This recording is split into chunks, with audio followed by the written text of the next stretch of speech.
आप देख रहे हैं अटेवा न्यूज़, आपके हक की आवाज़। साथियों, आज खबर समाज के वंचित वर्ग से है, जो असहाय, निश्चित रूप से शारीरिक या मानसिक रूप से दूसरों पर हैं। इनके जीवन को बेहतर बनाने के उद्देश्य से प्रशिक्षण दिया गया, जिसमें श्री ब्रजेश कुमार, श्री आशीष कुमार ने महती भूमिका निभाई और विशिष्ट तरीके से विशिष्ट बच्चों का प्रशिक्षण दिया। 5 दिवसीय इस प्रशिक्षण के मुख्य अंश कुछ इस प्रकार हैं।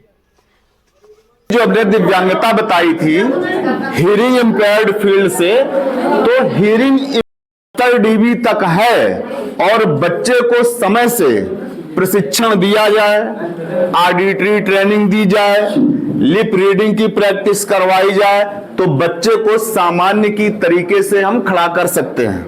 ये चीज हमने आप लोगों को बताई थी, क्योंकि देखो, देखने में तो अभी हम दृष्टिबाधित बच्चे की बात करें तो आप लोगों को ये लगता होगा कि इन बच्चों का जीवन ज्यादा कठिन है जो दृष्टिबाधित बच्चे हैं, जबकि ऐसा नहीं है। सबसे ज्यादा जो दिक्कत होती है वो हियरिंग इम्पेयर्ड बच्चों को ही होती है ना।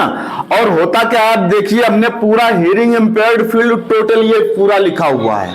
पूरा निचोड़ ये है, problems of deaf and hard of hearing. इतना ही है सब कुछ, इसी में पूरी एचआई फील्ड है। क्या होगा अगर प्रॉब्लम है, तो इसका मतलब क्या हुआ, नो हियरिंग, कि उस बच्चे को सुनाई नहीं पड़ रहा है। या हमने लिखा हार्ड ऑफ हियरिंग, सुन भी रहा है तो बहुत ही ऊंची आवाज वो सुन पा रहा है। तो होता क्या, जब नो हियरिंग होगी तो क्या होगा, no language and no speech. भाई, जब व्यक्ति या बच्चा सुनेगा नहीं तो क्या होगा, उसमें भाषा और वाणी का विकास नहीं हो पाएगा। यही तो है, हम सभी के साथ में है।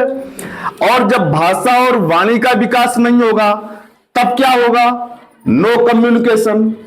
भाषा और वाणी नहीं होगी तो संप्रेषण नहीं हो पाएगा। संप्रेषण नहीं होगा तो क्या होगा, नो एजुकेशन। जब संप्रेषण नहीं कर पाएगा बच्चा तो वो शिक्षा प्राप्त नहीं कर पाएगा। जब वो शिक्षा नहीं प्राप्त करेगा तो नो नॉलेज, उसको ज्ञान नहीं होगा। भाई, ज्ञान हम शिक्षा के द्वारा ही तो हम ज्ञान प्राप्त करते हैं। ज्ञान प्राप्त करने के एक तो विद्यालय, भाई शिक्षा तो औपचारिक शिक्षा, अनौपचारिक शिक्षा, या जो भी देख रहे हैं, जो भी समय गुजर रहा है, समय के साथ हम प्रतिपल कुछ ना कुछ तो सीख ही करते हैं। लेकिन जहां पर ध्वनि से संबंधित शिक्षा है, उस शिक्षा से ये बच्चा बाधित हो जाता है। तो नो एजुकेशन, फिर हमने बताया नो नॉलेज। अगर शिक्षा नहीं है तो उसको ज्ञान नहीं होगा, और जब ज्ञान नहीं होगा तब क्या होगा कि वो नो थिंकिंग, मतलब वो किसी भी बारे में अपने सही विचार प्रस्तुत नहीं कर पाएगा। तभी हमने जो सबसे ज्यादा फोकस किया था, जब पिछली बार हम लोगों की वार्ता हुई थी, तो आपने देखा होगा सबसे ज्यादा हम फोकस हमेशा कॉन्सेप्ट पे करते हैं कि चाहे वो हम लोगों, एक सामान्य लोगों का जीवन हो, निजी जीवन हो, व्यवसायिक जीवन हो, व्यवहारिक जीवन हो, सबसे ज्यादा महत्व कॉन्सेप्ट का ही होता है, उसका हम प्रयोग करते हैं। और इन बच्चों के लिए, जो हियरिंग इंपेयर्ड बच्चे हैं, उनके लिए इसका महत्व और अधिक बढ़ जाता है। जैसे हम जो है इन बच्चों के साथ काम करते हैं, स्पेशल होम बेस्ड मैं पढ़ाता भी हूं बच्चों को। तो जैसे हम 1 घंटा पढ़ाने गए, 1 घंटे में बच्चे को कितना क्या दिया जा सकता है। 1 घंटे तो हमारे संपर्क में रहा, हमने उसको बहुत कुछ बुलाया, बहुत कुछ सुनाया, लेकिन प्रक्रिया बहुत धीमी हो जाती है। एक आम आदमी, भाई अन्य ये बच्चा बिल्कुल ठीक है जैसे देखने में हम लोग हैं, और देखा तो ये जाए कि ये जो दिव्यांगता भी है, ये एक छिपी हुई दिव्यांगता है। यदि बच्चा इशारा ना करे तो आप जान भी नहीं पाएंगे कि ये हियरिंग इंपेयर्ड बच्चा है। भाई, उसके हाव भाव देखकर, इशारे देख के ही तो आप फाइनल करेंगे कि ये बच्चा श्रवण बाधित है। वो तो फिर अलग की चीज हो गई। जैसे हमने पिछली बार बहुत डिस्कस किया था कि जांच करेंगे, कैसे करेंगे, और जब स्क्रीनिंग की बात आई थी तब हमने ये बताया था कि एक आम आदमी को भी ये जानकारी होनी चाहिए कि बच्चा छोटे से छोटा है कि हम डॉक्टर के पास नहीं गए तब भी हमने ये जानकारी प्राप्त कर ली। तो बहुत सी चीजें हमने बताई थी कि जैसे बच्चा स्तनपान करता है, इस तरीके की चर्चा हुई थी कि कोई आवाज हुई तो स्तनपान करने की प्रक्रिया है वो बदली, जो श्वसन दर है, उसकी सांस लेने की गति है, उसमें परिवर्तन आया। इस तरीके के परिवर्तन से हम पता कर लेते हैं। तो इन बच्चों को सबसे ज्यादा प्रॉब्लम होती है। तो इसमें इन्होंने जो दिखाया श्रवण बाधित में बहरा, ऊंचा सुनना या कम सुनना, इसके हमने कई कारण बताए थे। ये होने के लगभग जो भी दिव्यांगताएं होती हैं उनके होने के जो कारण हैं लगभग ज्यादातर वही है। हो सकता है एक आध कारण इधर उधर हो जाए, जो प्रीनेटल, पेरीनेटल, पोस्टनेटल कारण है वो सभी कारण है कि मतलब जो है गर्भावस्था से पहले बच्चा जब गर्भ में है उस समय, जन्म के समय और जन्म के बाद कुछ दिक्कतें होती हैं, इससे बच्चे को दिव्यांगताएं हो जाती हैं। और भी कई चीजें हैं कि इस तरीके की दिक्कतें ना हुई, जैसे RH फैक्टर की बात हुई थी, ये भी कारण बनता है ना। तो इस तरीके से ये दिव्यांगताएं होती हैं। बात ये है कि इस समय जो हमें मेन फोकस करना है वो शिक्षा के क्षेत्र की बात करते हैं, तो इस वजह से ये सब चर्चाएं करते हैं। अब आपने खुद गौर किया होगा कि इसमें पूरा आ गया हियरिंग इंपेयर्ड, इससे ज्यादा कुछ नहीं है। अब ये है क्या, अब ये हमें समझना है कि हियरिंग में क्या हो सकता है, इसका क्लासिफिकेशन कैसे किया गया है, आवाज को सुनने की गतिविधियां कैसे हैं। कि मान लो हमें बच्चे को श्रवण प्रशिक्षण देना है, हमने आप लोगों को बताया था कुछ अलग कर देते हैं, इन बच्चों के साथ कुछ जोड़ देते हैं। जैसे इनके साथ एक, जब हम स्पेशल फील्ड में काम करते हैं तो एक टॉपिक और बढ़ा लेते हैं। जैसे अपने लोगों के हिंदी, अंग्रेजी ये सब होते हैं पीरियड, एक पीरियड उसमें हमने और बढ़ा लिया, जैसे चित्र पाठन का। चित्र के द्वारा बच्चे को पढ़ाया, शायद पिछली बार बताया भी था हमने चित्र बना के, कि चित्र बना दिया, पर का कॉन्सेप्ट देना है, ऊपर का कॉन्सेप्ट देना है, नीचे का कॉन्सेप्ट देना है। जैसे सच बताया था हमने कि जैसे मेज हमने बना ली या कुछ भी बना लिया, ये मेज है, उसको हम यही दिखा रहे हैं, ना बनाया तो ये चीजें रख दी। अब उसको इसी तरीके से कॉन्सेप्ट देते हैं। पहले तो बताइए हमने कि शब्दों से मिलान करके बच्चा थोड़ा जब आगे बढ़ जाता है तो इस तरीके से उसको वाक्य लेवल पे लाएंगे कि यह मेज है, पर का कॉन्सेप्ट दिया कि मेज पर बोतल है, ऊपर का कॉन्सेप्ट दिया तो मेज के ऊपर पंखा है, नीचे का कॉन्सेप्ट दिया तो मेज के नीचे कोई चीजें रख दी। तो अब देखो इन्हीं चीजों को फिर हम संदर्भ से जोड़ते हैं। अब हमने बच्चे को बताया ऊपर, बोल के बताया, लिख के बताया और इस स्थिति को दिखाया। बच्चे को हमने ऊपर बताया, ठीक इसी तरीके से नीचे बता दिया और यहीं से हमने दूसरा संदर्भ जोड़ दिया कि देखो ये इसका विलोम है। हम उसको ऊपर नीचे इस तरीके से, भाई मेन दिक्कत तो इन बच्चों को भाषा की है, भाषा के क्षेत्र में हम आगे बढ़ रहे हैं और ये इसका उल्टा है, विलोम है। इसी तरीके से जब हम समान की बात करते हैं, विलोम बता दिया, अब हमें पर्यायवाची बताने हैं। तो जैसे हम गिनती बता रहे हैं बच्चे को, हमने 1 2 3 4 5 बताया, तो हमने जैसे मान लो लिख के बता दें कुछ, जैसे हमने उसको 4 बताया तो कॉन्सेप्ट तो उसको ऐसे ही क्लियर करते हैं कि 4 कोई चीजें दिखाएंगे बस तुम्हें, 4 गोला बना के दिखाएंगे, 4 लाइनें बना के दिखाएंगे और उसको बताते जाएंगे कि ये सब चीजें बराबर हैं, है ना। 4 फूल बना दिए, कुछ भी बना दिए, उसको कुल मिला के हमने संख्या बताई कि 4 है और सब में जो है ये चीज हम कर रहे हैं कि ये सब बराबर है।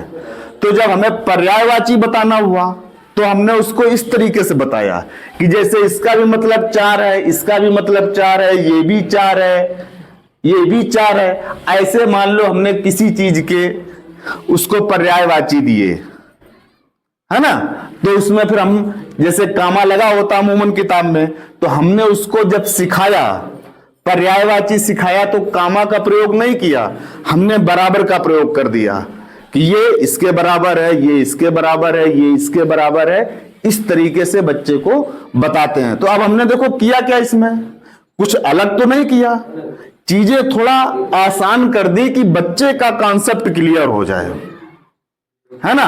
और जब वो बच्चा जान गया तब उसको हमने ये भी बता दिया कि ये कामा जैसे लगा है तो कामे का निशान बताया कि इसको कामा कहते हैं, लिख के बताया कि ये कामा है। और हमने ये समझाने के लिए तुम्हें बताया जब एक ही से शब्द बार बार लिखे जाते हैं तो उसमें हम कामा का प्रयोग करते हैं।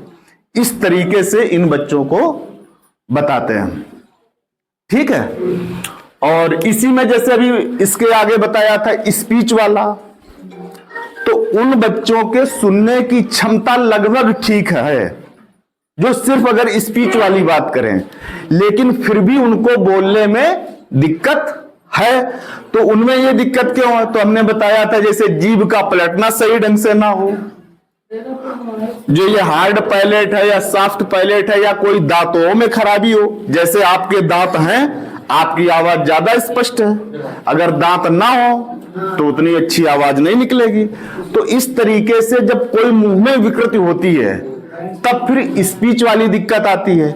स्पीच वाली दिक्कत में जो हमने अभी आपको बताया, स्पीच में क्या होगा, या तो वर्ण वो बढ़ा के बोलेगा या घटा के बोलेगा या दूसरे की जगह दूसरा बोल देगा, या जो उसका उच्चारण होगा वो स्पष्ट नहीं होगा। तो अब जब हम उच्चारण उसका सही करवाएंगे तो हम दो चीजों पे गौर करेंगे कि जो वर्ण उच्चारित किया जा रहा है उसका प्लेस क्या है, मतलब प्लेस ऑफ आर्टिकुलेशन, उच्चारण करने का उसका स्थान क्या है। शायद हमने बताया था जैसे पा वर्ग है, चा वर्ग है, टा वर्ग है, तो सबके उच्चारण करने में जीभ का, हवा का, दांतों का, गालों का अलग अलग स्थान है कि कौन सा वर्ण कहां से निकल रहा है। एक तो ये हो गया, जगह की बात हो गई। और दूसरा हमने बताया था मैनर, कि उसको बोलने का ढंग क्या है। इसके लिए बहुत ज्यादा प्रैक्टिस करानी पड़ेगी। उसका कारण क्या है कि अब जैसे मान लो हमने उसको बता दिया पा, पा पा बोला हमने, तो क्या हुआ हमारा, आप देखिए मुंह पा, एक तो ओंठ खुल जा रहा है, लेकिन अगर यही पा बाद में आए, अब हमें बोलना है कप, तो बोला हमने पाही, लेकिन देखो इसमें जो है मुंह हमारा ओंठ बंद हो गए। तो इसमें बच्चे को बहुत ज्यादा प्रैक्टिस करानी पड़ती है। इसी में नहीं, मतलब जो भी हियरिंग इंपेयर्ड बच्चा है, हियरिंग वाले को तो और ज्यादा दिक्कत है। इसमें तो बच्चा कुछ सुन रहा है तो सुधार जल्दी करेगा, जो बच्चा अच्छे से नहीं सुन रहा है उसको सुधार करने में देरी होगी। और ऐसा भी होता है जैसे बच्चे पढ़ा रहे, अगर आप रोज प्रैक्टिस करा रहे हैं बच्चे को, एक्चुअली में ये बच्चे दूसरी बाहरी ध्वनि तो सुनते नहीं है, तो ये बच्चे भूलते भी जल्दी हैं। हम लोगों की याददाश्त ज्यादा होती है क्योंकि वातावरण में वो चीजें, वो ध्वनियां हम लोगों के संपर्क में आते हैं, बात करते हैं, सुना करते हैं। वो बच्चे जब सुन नहीं रहे हैं तो उनको भूलने की भी दर उनकी ज्यादा हो जाती है। तो बहुत ज्यादा प्रैक्टिस करानी पड़ती है। बीच में वही वर्ण आ रहा है तो वो दूसरे ढंग से निकल रहा है। तो इस तरीके से एक एक वर्ण पे गौर करना पड़ता है और बहुत ज्यादा इन बच्चों के साथ मेहनत करनी पड़ती है। मेहनत करने के बाद जब आप 4-5 साल कोई इनके साथ लगेगा तभी बच्चे वो कुछ अपने पास रख सकते हैं, नहीं तो अगर थोड़ा बहुत सिखा भी दिया आपने 1-2 साल तो वो बच्चा भूल जाएगा। क्योंकि ये बच्चे ज्यादातर प्रयोग जैसे उनको कोई पढ़ा रहा है टीचर, उससे तो वो बोलते हैं लेकिन दूसरे से वो जल्दी बोलना भी नहीं चाहते हैं। ये भी दिक्कतें होती हैं, है ना। तो इन तरीकों की दिक्कतें इन बच्चों में हैं और इसके लिए हमने इसमें फोकस किया था हियरिंग फील्ड में। और ये हियरिंग फील्ड में ही नहीं है, मतलब किसी में भी हो, सबसे ज्यादा अर्ली आइडेंटिफिकेशन पे फोकस करते हैं। हमने एक शीघ्र हस्तक्षेपण पहचान की बात करी थी, उसी के तहत स्क्रीनिंग की बात हुई थी कि शीघ्र पहचान जरूरी क्यों है। तब हमने एक शब्द की बात करी थी क्रिटिकल पीरियड की, कि क्रिटिकल पीरियड का किसी भी दिव्यांगता में बहुत अधिक महत्व है, क्योंकि जो हम एक कम उम्र में सीखते हैं वो उतना हम हमेशा नहीं सीखते रहते, वो दर कम हुआ करती है। जैसे जब भाषा और वाणी की बात करी थी तो हमने बताया था कि जो बच्चा जन्म से 3.5 वर्ष 5 वर्ष तक भाषा अगर उसको प्राप्त करने को सुनने का मौका नहीं मिला तो बहुत अच्छा बच्चा नहीं कर पाएगा, क्योंकि भाषा और वाणी विकास का जो सबसे अच्छा समय होता है वो जन्म से लेकर अधिकतम 5 वर्ष तक का ही होता है। फिर हमने इस पे आ गए थे कि जब हम प्रैक्टिस कर रहे हैं फिर क्यों नहीं सीखेगा, तो बात ये आ जाती है, अर्जित और संचित वाली हमने बात करी थी कि एक सामान्य सुनने वाला बच्चा वो संचित किया करता है, और जिसको जो चीज प्रयास करके सीखनी पड़ती है उसको हम अर्जित करना कहते हैं। कि जैसे हम ही लोग हैं, हम हिंदी सुनते रहे, मान लो हम लोग तो विद्यालय में शिक्षा पाई है, पढ़े लिखे, एक बिना पढ़ा लिखा व्यक्ति हो वो भी हिंदी अच्छे से बोल रहा है, क्योंकि वो हिंदी वाले परिवेश में रह रहा है, हिंदी सुन रहा है, उसको व्याकरण का ज्ञान हो या ना हो लेकिन वो प्रयोग कर रहा है, सही तरीके से हिंदी बोल रहा है। अब हम ही लोग हैं, अगर इंग्लिश सीखें, मान लो इंग्लिश कुछ लोग जानते होंगे, अगर जर्मन भाषा की बात कर दें, स्पेनिश की बात कर दें, तो उसके लिए क्या होगा, हमें प्रयास करना पड़ेगा। और जो अर्जित वाली भाषा होती है उसको प्रैक्टिस चाहिए, समय चाहिए। कुछ समय तो ये कि अगर आपने 5 साल 10 साल रेगुलर बोली है तभी आप वो अपने पास तक रख पाएंगे, नहीं तो आप वो भूल जाएंगे। जैसे हमारे पिताजी भी मतलब टीचर थे, जूनियर हाई स्कूल में प्रधानाध्यापक थे, और उस समय उन्होंने इंग्लिश से एमए किया था, तब बीएड की जगह बीटी होता था, शायद एमए बीटी थे हम। तो पहले पिताजी डीएवी इंटर कॉलेज में पढ़ाते थे, कुछ परिस्थितियां चेंज हुई, वो अपना गांव आ गए तो जूनियर में पढ़ाने लगे। तो पिताजी को सम्मान बहुत ज्यादा मिलता था क्योंकि इंग्लिश से एमए थे, क्योंकि उस समय जो ज्यादातर साथ के टीचर थे वो हमारे समझ कुछ तो कक्षा 8 वाले भी थे ना, हाई स्कूल इंटर वाले थे, है ना, इस तरीके से टीचर थे। तो पिताजी हमारे पहले जब यहाँ पढ़ाते रहे तब उनकी इंग्लिश पढ़ाते थे, पढ़ाते यहाँ भी इंग्लिश थे जूनियर वाले विद्यालय में। हमें पिताजी ने पढ़ाई, उन्हीं की इंग्लिश पढ़ाई से हमने इंग्लिश से एमए किया, पढ़ाया उन्होंने हाई स्कूल तक हमें, है ना। इसके बाद जब रिटायर हो गए तो बिल्कुल सब भूल ही सा गए। फिर उन्हें अगर गुस्सा आ जाए, जैसे हमें डांटना हो, तब कहो इंग्लिश में बोलने, और वो इंग्लिश बोलने भूल गए थे। भाई जब कभी प्रयोग ही नहीं हुआ, वो तो अर्जित की हुई भाषा थी, और जो संचित भाषा है वो व्यक्ति नहीं बोलता है। तो इस वजह से सबसे ज्यादा इस पे हमने अर्ली आइडेंटिफिकेशन पे जोर किया जाता है ना। जब अर्ली आइडेंटिफिकेशन तो फिर वही हो जाता है कि शीघ्र हस्तक्षेपन, जितनी जल्दी जानकारी प्राप्त हो गई उतनी जल्दी उसका हस्तक्षेप करना चाहिए, है ना, तभी जो है सही से चीजें आ सकती हैं। ठीक है, आगे बढ़ाइए जरा। आप देखिए दृष्टिबाधित की बात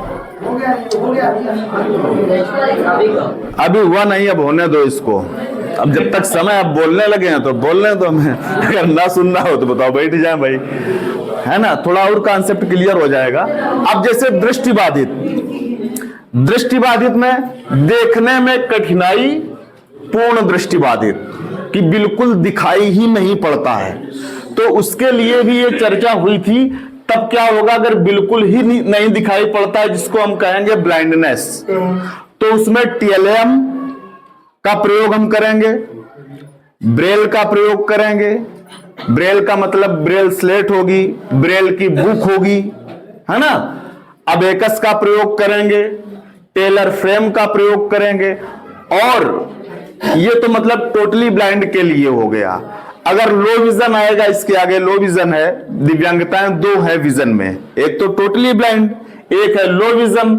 अगर लो विजन है तब हमने बहुत सी चीजें बताई थी, जैसे मैग्नीफायर लेंस का प्रयोग करेंगे। अब ये भी देखा जाएगा कि उसकी विजन कितनी, अगर चश्मे से काम चल जा रहा है तो चश्मे का काम होगा। हो सकता है उसको जो बुक देनी पड़े उसका प्रिंट हमें बड़ा करके देना पड़े, लार्ज प्रिंट वाली भी बुकें आती हैं, तो इन बच्चों की ये। लेकिन इन बच्चों को पढ़ना उतना कठिन नहीं है जितना हियरिंग वाले बच्चों को पढ़ना कठिन है। ये बच्चे जैसे हम लोग पढ़ते हैं और जितना पढ़ना चाहें पढ़ सकते हैं आराम से, वो पीएचडी एचडी बस। अब देखो पढ़ाई बहुत कुछ तो आई के ऊपर निर्भर करती है कि इन बच्चों की एक्चुअली में अगर विजन कमजोर है तो इनकी याददाश्त अमूमन ज्यादातर बहुत अच्छी होती है ना। और जो ये तरीका बता दिया गया कि जैसे ब्रेल में आपको टाइप्स दिखाए गए, तो इसमें बिल्कुल कॉन्सेप्ट उनका क्लियर है ना, कि अगर उन्होंने प्रशिक्षण लिया है किसी स्पेशल ले या विद्यालय में वो पढ़ने गए हैं, इस तरीके से मान लो अपने में शुरू हो रहा है, तो वो बच्चे अच्छे से अच्छा कर सकते हैं। तो अब जैसे ये भी हमें जानना है कि टेलर फ्रेम का प्रयोग काहे के लिए करते हैं। ये जैसे इतना तो जानना ही है, उपकरण दिखाए गए थे और यही बात हुई थी, कम से कम उपकरण के बारे में हर टीचर को जानना चाहिए। अब जैसे ये टेलर फ्रेम है, क्यों बहन जी टेलर फ्रेम का प्रयोग काहे के लिए करते हैं? आप ही पूछ रहे हो, पिछली बार आपने बताया था ना। टेलर फ्रेम देखा था कल, मास्टर साहब ने दिखाया था आपको टेलर फ्रेम। तो गिनती मतलब गणितीय प्रक्रियाओं के लिए टेलर फ्रेम का करेंगे। अबेकस है,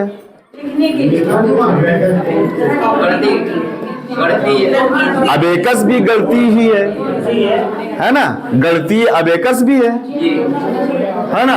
और जो ब्रेल है वो चाहे हिंदी का मामला हो या इंग्लिश का मामला हो, जैसे हम लोग लिखते हैं, चाहे वो हिंदी भाषा हो या अंग्रेजी भाषा हो, अगर हमें इसकी जानकारी देनी है एक ब्लाइंड बच्चे को जिसके विजन नहीं है, तब फिर हम ब्रेल का प्रयोग करेंगे। रही बात टीएलएम की, तो टीएलएम तो चाहे वो ना विजन वाला बच्चा हो चाहे हियरिंग वाला बच्चा हो, टीएलएम की जरूरत सभी को पड़ती है। तो इसमें टीएलएम में क्या होगा कि जो इनका टीएलएम होता है थोड़ा अलग हटके होता है, कि जैसे हमने चार्ट देखा तो या हमने जैसे ये 4 लिख दिया, तो ये एचआई बच्चे के लिए तो सही है, देख लेगा वो। या कोई एमआर टाइप का बच्चा है, मेंटल से संबंधित, मतलब वीआई विजुअल के अलावा अन्य कोई भी दूसरा बच्चा इसको देखेगा, लेकिन जिसके पास विजन नहीं है वो इसको नहीं देख पाएगा। ना विजन वाला बच्चा कैसे देखता है? अपने हाथों से ही तो वो देखता है, उसके हाथों की प्रैक्टिस कराई जाती है। तो उससे हम उस पे हाथ भी चलाएं तो बच्चा क्या जान पाएगा 4 लिखा है कि बराबर है, कुछ समझ में नहीं आएगा। तो इनका जो टीएलएम होता है थोड़ा उभारदार होता है कि 4 बना होगा, तो जैसे यहाँ पे हम कोई पतली उससे जो है 4 ऐसे तरीके से टपका दें, जैसे देखा ही होगा आप लोगों ने, जैसे ये चीजें आती हैं इस तरीके से नहीं उभरी हुई, तो उनको ये उंगली के द्वारा जो है, तो उनका जो टीएलएम होगा इस तरीके का होगा। अभी जैसे आप लोगों ने टीएलएम की बात करी थी कि हम कैसा टीएलएम खरीदें, तो उनका टीएलएम एक्चुअली बात इस समय जो हो रही है वो समावेशी शिक्षा की हो रही है, जिसमें सामान्य बच्चे और विशिष्ट बच्चे एक साथ पढ़ेंगे। तो उनका जैसे अब आपको चार्ट लेने हैं, पहली शिक्षा तो चार्ट ही से शुरू होती है, चित्रों से, मॉडल से। तो मॉडल लीजिए, मॉडल तो सभी के काम आएंगे, चाहे हियरिंग इंपेयर्ड बच्चा हो, चाहे सामान्य बच्चा हो, चाहे विजुअल वाला हो। जो आप चार्ट खरीदेंगे वो चार्ट आप उभारदार खरीदेंगे, चाहे वो जानवरों का चार्ट है तो जानवर उसमें उभरे हुए बने होंगे। ये टीएलएम थोड़ा महंगा होता है सामान्य से, भाई थोड़ा विशिष्ट होता है, अलग हट के बनाया जाता है। तो इनका टीएलएम इस तरीके से होता है, और मेन यही है ब्रेल, अबेकस, टेलर फ्रेम, इसका प्रयोग करते हैं। इसके लिए जैसे ब्रेल में इतनी जानकारी होनी चाहिए सभी को कि 6 डॉट्स होते हैं, पूरा खेल 6 डॉट्स का ही तो है ना। 6 डॉट्स ज्यादा हो गए आपको, और शायद गिनती भी लिखना मालूम हो गया होगा। इतना तो मालूम ही हो गया होगा कि गिनती लिखते हैं तो उसके पहले एक हम कोड लगाते हैं 3 4 5 6। अगर ABCD लिखनी होती है तब हम कौन सा कोड लगाते हैं? 6 लगाते हैं। अगर आ ई लिखना होता है फिर हम कौन सा कोड लगाते हैं? उसमें नहीं है, उसमें कोड नहीं लगाते हैं, है ना। एक्चुअली वो इनका टॉपिक है, तो बीच बीच में इनको भी है ना। वो दिक्कत आ रही थी, जैसे की लिखना, कई लिखना, तो उसमें आ लगेगा। वही आज हम क्लियर करने वाले थे। कुछ चीजें ऐसे होती जैसे नई जब अगर आपको लिखना होगा तो उसके लिए पहले हम करेंगे ना, फिर छोटा आ, फिर ई, नई, पहले ना का कार्ड बनाएंगे, फिर छोटा आ का, फिर उसके बाद बड़ी की। और उसमें अगर नी लिखना होगा तो डायरेक्ट बना देंगे। हाँ, नी लिखना होगा तो फिर ना, और ना पे जैसे बड़ी मात्रा है तो ये डायरेक्ट लिख देंगे मात्रा लगा के वो चीज। और अभी जैसे इंग्लिश वाले में 6 डॉट की बात हो रही है, 6 डॉट केवल हम वहां यूज करेंगे जब डबल 6 अगर हमें लगाना है तो पूरे, जैसे ये कैपिटल लिखा है तो फिर हम यहाँ डबल 6 लगाएंगे। अगर हमें पहला केवल अक्षरियत करना है तो 6 लगाएंगे। अगर स्मॉल है तो हमें लगाने की जरूरत नहीं है, ये भी याद रखिए।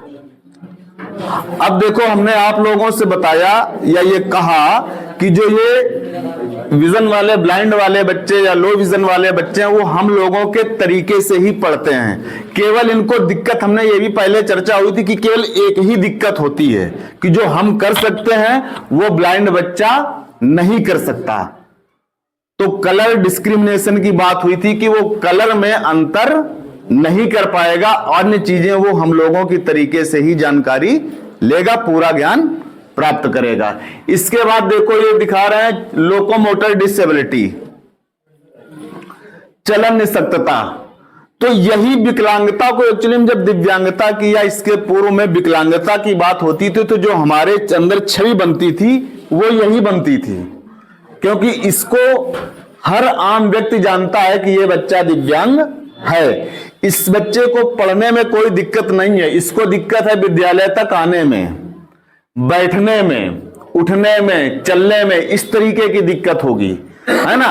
इसमें हाथ पैर कटा हो, लकवा हो, इस तरीके की दिक्कतें हैं। कोई काम है कि जो अंधा कर सकता हो, आपको अंधा करना है।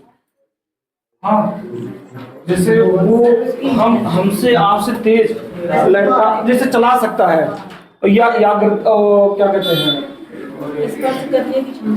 हाँ वो तो होती है, क्षमता ज्यादा हो सकती है, लेकिन ऐसा तो नहीं हो सकता कि वो कर ले और हम ना कर पाए। एक सामान्य पैर कट गए, आईएएस बना है कोई सूर्य कुमार तिवारी करके, है ना। सूर्य कुमार तिवारी, हाथ भी नहीं है, पैर भी नहीं है, एक हाथ पैर, हमें लगता दोनों नहीं है, हाथ एक है, पैर दोनों इससे पैर दोनों नहीं है, अभी वो आईएएस बना लड़का, है ना। तो होता ये है कि जो मतलब अब उसमें हिम्मत थी, जुनून थी, नहीं तो जिसके साथ ये घटना घट जाए तो वो नीके भले कह देगा यार सब बेकार, अब हमें कुछ करना ही नहीं है। उसमें था जुनून तो आज वो बना हुआ है ना। तो ये चीजें होती हैं। अब देखो ये जो कुष्ठ रोग वाला है, अगली दिव्यांगता, तो इसमें क्या है, सभी लोग जान रहे हैं, दाग धब्बे पड़ना शुरू होता है, इसके बाद जो है कुछ गलना भी शुरू हो जाता है, टेढ़ापन आ जाता है, इस तरीके की दिक्कतें होती हैं। इसमें देखो चित्र भी दिखाया गया है। एक्चुअली में होता क्या, बच्चों में ये दिक्कत नहीं होती है। ये दिक्कत जो होती है अमूमन मतलब बड़े पर ही होती है, 21, 22, 24 की तरफ। जो अपने विद्यालय में बच्चा शिक्षा प्राप्त करने आएगा उसमें ये दिक्कत नहीं मिलेगी, है ना। त्वचा रोग हो सकता है किसी के दाने आने हो, लेकिन ये रोग उसमें नहीं होगा, ठीक है। तो ये कुष्ठ रोग वाला हो गया, लेप्रोसी कोड। आगे जैसे बौनापन, बौनापन के बारे में भी हमने बताया था कि जैसे 4 फुट 10 इंच या 147 सेंटीमीटर से कम ये बच्चे भी अपने विद्यालय में नहीं है। एक्चुअली में जो मानक रखा गया है कि ये 18 साल के बाद ही निर्धारित करेंगे कि बच्चा बौना है कि नहीं है। मतलब जब तक उनके विकास वाली अवस्था है, वृद्धि वाली, तब तक जो है इसको फाइनल नहीं करते हैं। 18 साल के बाद ही ये निर्धारित किया जाता है कि बच्चा बौना है कि नहीं है।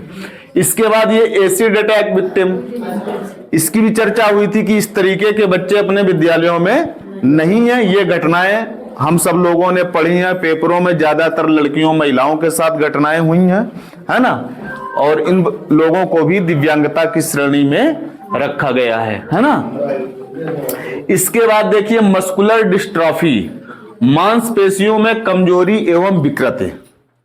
इसमें कुछ खून में तत्वों में कमी होने के कारण कुछ बहुत से अपना जो सिस्टम है शरीर में कुछ ऐसी दिक्कतें होती हैं, एंजाइम्स, हार्मोन्स, किसी भी वजह से तो ये चीजें दिक्कत होती हैं, तो उनकी जो ये मांसपेशियां वगैरह कमजोर हो जाती हैं।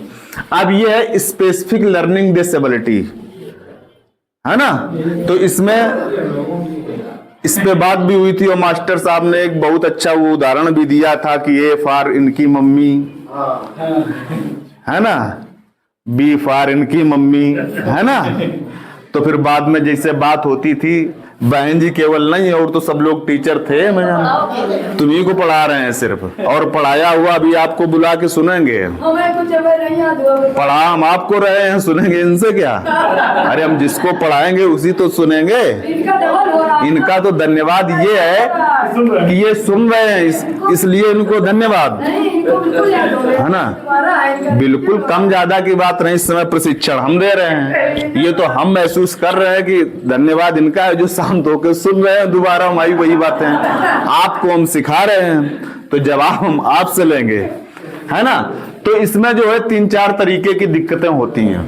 देखो, एक तो लिखा बोलने, श्रुत, लेखन, साधारण, जोड़, बाकी, गुणा, भाग, और बाद में बच्चा इसे सर पकड़ के बैठ जाता है कि बहन जी ठीक नहीं पढ़ाती हैं, जबकि बहन जी मेहनत बहुत करती हैं। जैसा हमें पता चला कि हम आपके विद्यालय गए नहीं हैं, ब्रजेश जी ने बताया कि मैडम बहुत बोल्ड हैं। बोल्डनेस तो खैर आप ही पता चली, लेकिन आप बहुत काम करती हैं, इस बारे में ब्रजेश जी ने बताया। लेकिन फिर भी आप भी थक जाती हैं, कहो आप भी ऐसे बैठ जाती हो कि इसको समझ में नहीं आता, है ना। और बच्चे भी बैठ जाते हैं कि मैडम बार बार वही बताती हैं, उसके समझ में आता नहीं। इस तरीके की दिक्कतें होती हैं। तो इसमें 3-4 तरीके की दिक्कतें की बात हुई थी। डिसलेक्सिया, है ना, डिसग्राफिया, डिसकैलकुलिया और डिस्प्रैक्सिया, है ना। तो डिसलेक्सिया में क्या बात हुई थी मास्टर साहब? डिसलेक्सिया में क्या दिक्कत होती है? लिखने पढ़ने में। डिसलेक्सिया में, लिखने में दिक्कत है, वो उल्टा डिसलेक्सिया में पढ़ने में दिक्कत है। डिसलेक्सिया का मतलब होता है पठन विकार, वो ग्राफिया है ना, कि बच्चे को लिखना आता। जैसे हमने एक अपने पड़ोस में बच्चा देखा था, हम ऐसे गुजर रहे थे, मतलब मैं मोहल्ले की बात है, किराए पर रहते हैं वो लोग, तो वो बच्चा किताब पढ़ रहा था, तो वो खोले दूसरा, वो पढ़े पर रहा है बच्ची।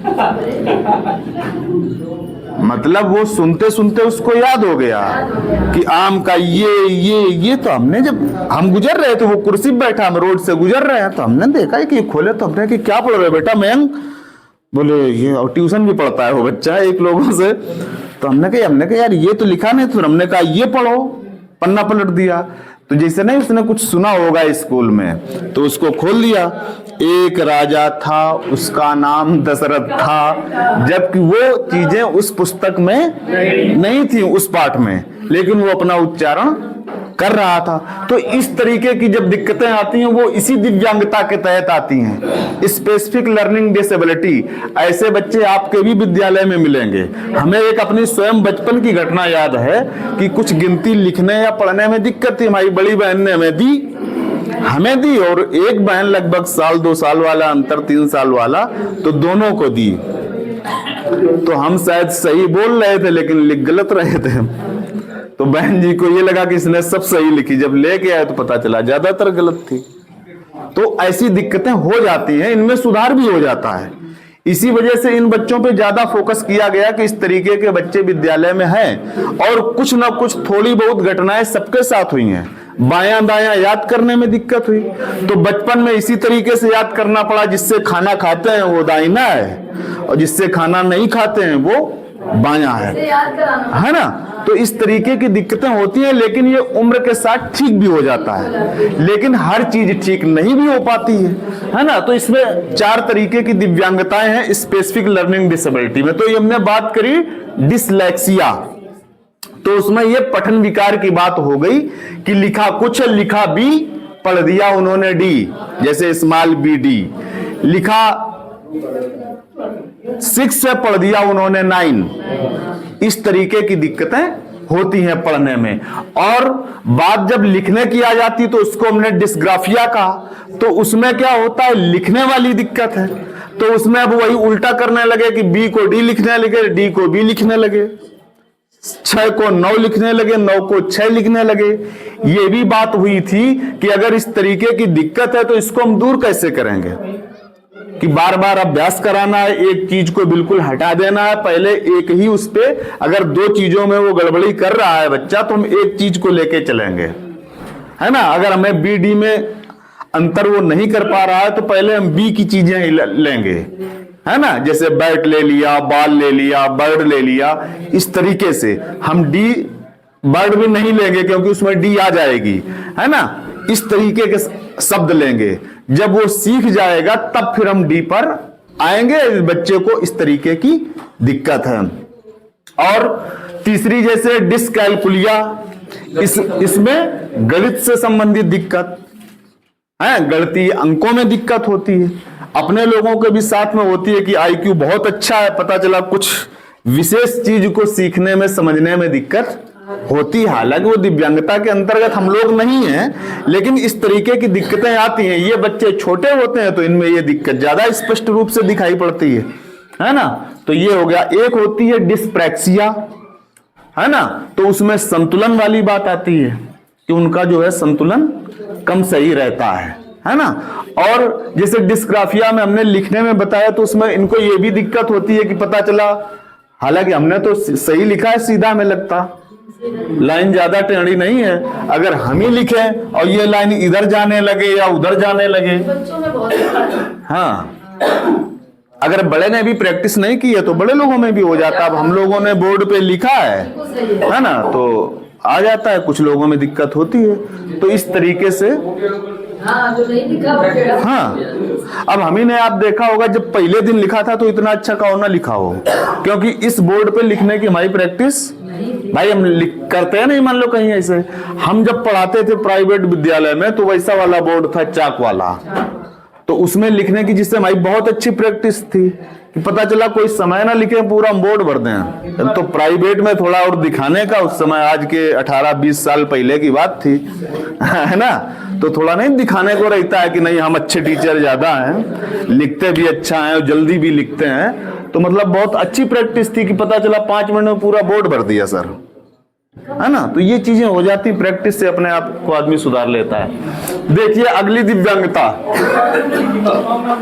मल्टीपल स्क्लेरोसिस, है ना। इसमें क्या होता है, दिमाग एवं रीढ़ की हड्डी के समन्वय में परेशानी। दिमाग एवं रीढ़ की हड्डी के समन्वय में परेशानी। जब दिमाग और रीढ़ में सही समन्वय नहीं होगा तो दिक्कत ही दिक्कत होगी। अब ये अलग चीज है कि उसकी सीवियरिटी कितनी है, गंभीरता कितनी है ना। और रही बात जब हम दिव्यांगता की बात करते हैं तो हम लोग जो है एक तरीके से स्क्रीनिंग ही कर सकते हैं। हम लोगों को ये अधिकार प्राप्त नहीं है कि हम किसी को दिव्यांग घोषित कर दें कि ये दिव्यांग है। इसको जो है प्रमाणित डॉक्टर का पैनल ही करता है, जिसमें डॉक्टर लोग बैठते हैं, सीमो वगैरह भी रहता है, 3 डॉक्टर होते हैं स्पेशलिस्ट। लेकिन हम लोग बात ये करते हैं जो इन बच्चों को आने में मतलब शिक्षा की बात करते हैं। तो इस तरीके की दिक्कत जब बच्चे में होती है तो अमूमन हम लोग गौर ये कर लेते हैं कि बच्चा वो सेरेब्रल वाला हो। हम लोग जब देखेंगे तो हो सकता है कि ये दिव्यांगता ना जान पाए कि उसमें दिक्कत ये है, लेकिन ये जान जाएंगे कि उसमें ऐंठन है, जकड़न है, सीधे बैठ नहीं पाता है, तो उसको इस तरीके की दिक्कत है। अब ये सेरेब्रल है कि मल्टीपल स्क्लेरोसिस है, ये तो डॉक्टर ही प्रमाणित करेगा। और शरीर में जब बच्चा बैठ नहीं पा रहा है, शरीर नियंत्रण में नहीं है, किसी भी तरीके से दिक्कत है और ये दिमाग और रीढ़ से जुड़ा हुआ मामला है, तो बिल्कुल निश्चित है उसको पढ़ने में, हर काम करने में, नियंत्रण में, चलने में, फिरने में, खाने में, सभी में दिक्कत होगी, है ना। तो चलो ठीक है। और देखो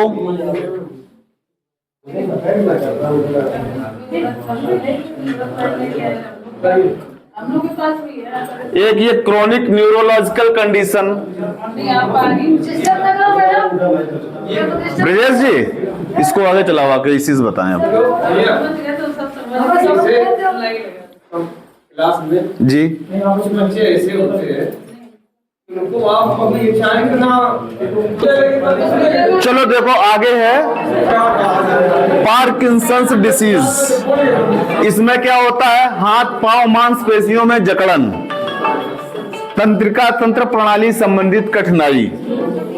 नर्वस सिस्टम गड़बड़ हो जाता है। अब वही चीजें कि ये चीजें हम इस तरीके से तो जान सकते हैं, लेकिन जब विभेदीकरण की बात आएगी तब हम नहीं बता सकते हैं कि ये पार्किंसंस रोग है या सेरिब्रल पॉल्सी है या इसको अन्य।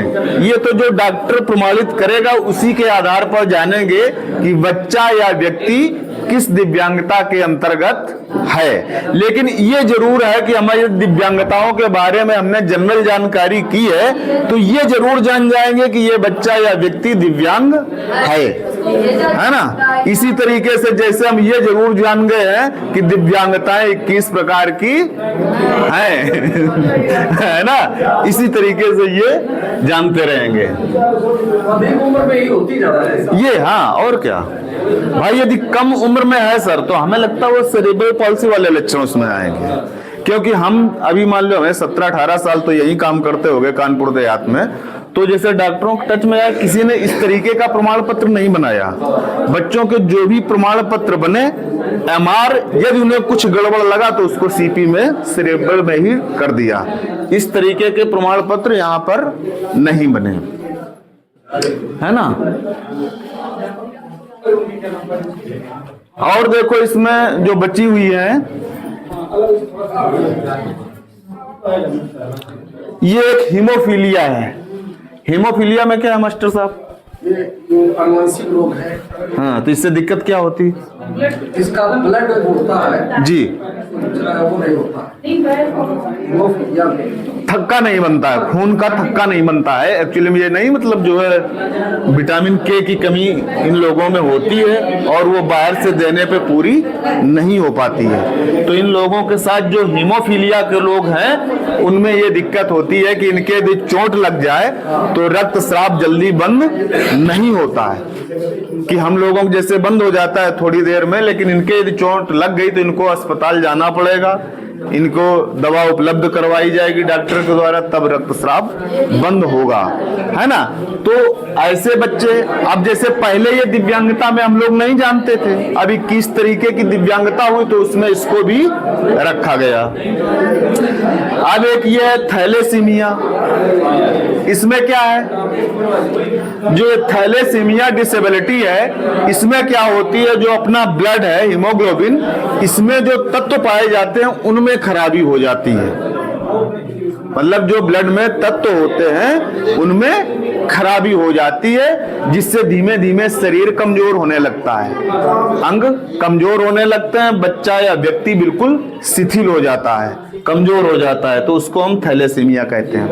और उसी तरीके से ये दिव्यांगता है सिकल सेल डिसीज। इसमें जो बताया था, जो कोशिकाएं हैं वो हंसिए वाला आकार लेने लगती हैं, स्वयं की कोशिकाएं नष्ट, एक दूसरे को चिपक के नष्ट करने लगती हैं। धीमे धीमे होता क्या है, जो शरीर के अंग प्रत्यंग हैं ये खराब होने लगते हैं और धीमे धीमे गंभीरता बढ़ने पर मृत्यु भी हो जाती है। इसके आगे है मल्टीपल डिसेबिलिटी। मल्टीपल डिसेबिलिटी सब लोग जान ही रहे हैं कि जब एक से अधिक दिव्यांगता व्यक्ति में होगी, कि जैसे वो ब्लाइंड भी है और पता चला वो ऑर्थोपेडिक भी है ना। इस तरीके की दिव्यांगता मतलब दो हो या दो से अधिक भी हो सकती है, कि वो ब्लाइंड भी है, डेफ भी है और लोकोमोटर भी है। इस तरीके की जब दिक्कत होती है तो उसको हम मल्टीपल डिसेबिलिटी कहते हैं। इस तरीके से हम लोगों को ये 21 तरीके की दिव्यांगताएं हैं ये बताया गया है। ठीक है सर, ठीक, बंद कर दीजिए सर।